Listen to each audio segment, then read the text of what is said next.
Kozakami była ludność tworząca swoisty wolny stan w I Rzeczpospolitej, uformowany z chłopów, plebsu miejskiego i szlachty, którzy zbiegli na tereny kresowe nad Dolnym Dnieprem, Niżem i Zaporożem.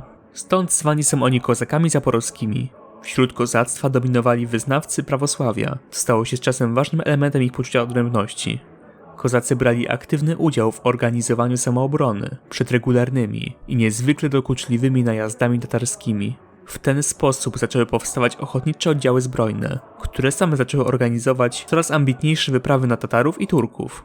Główną siłą wojska kozackiego była doskonała piechota, która wsławiła się w wielu bitwach. Zaś postrachem mórz i wybrzeży były kozackie czajki, czyli łodzi, na których przeprowadzali często brawurowe pirackie ataki.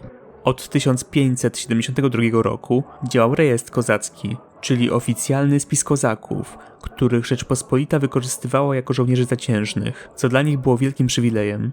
Kozacy wzięli udział w licznych wojnach Rzeczpospolitej. Obok wojsk koronnych i litewskich byli się m.in. ze Szwedami, Moskalami i Turkami.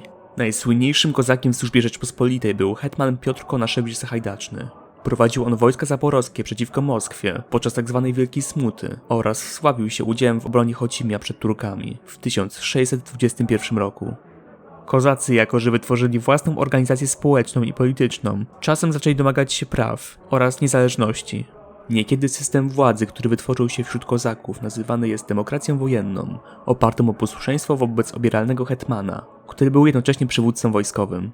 Nieumiejętna i niekonsekwentna polityka Rzeczpospolitej wobec kozaków, jak i ich aspiracji do wolności oraz łupów, doprowadzały do wybuchu licznych powstań kozackich. W wyniku największego i najbardziej krwawego z nich, pod wodzą Bohdana Chmielnickiego, powstało niezależne państwo kozackie, które w 1654 roku poddało się Rosji.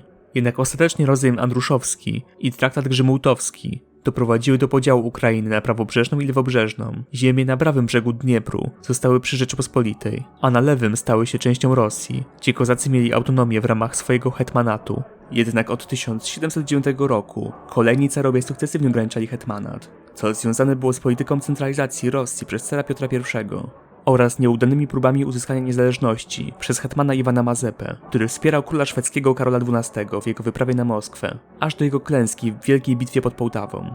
Ostatecznie hetmanat został całkowicie zlikwidowany za panowania carycy Katarzyny II.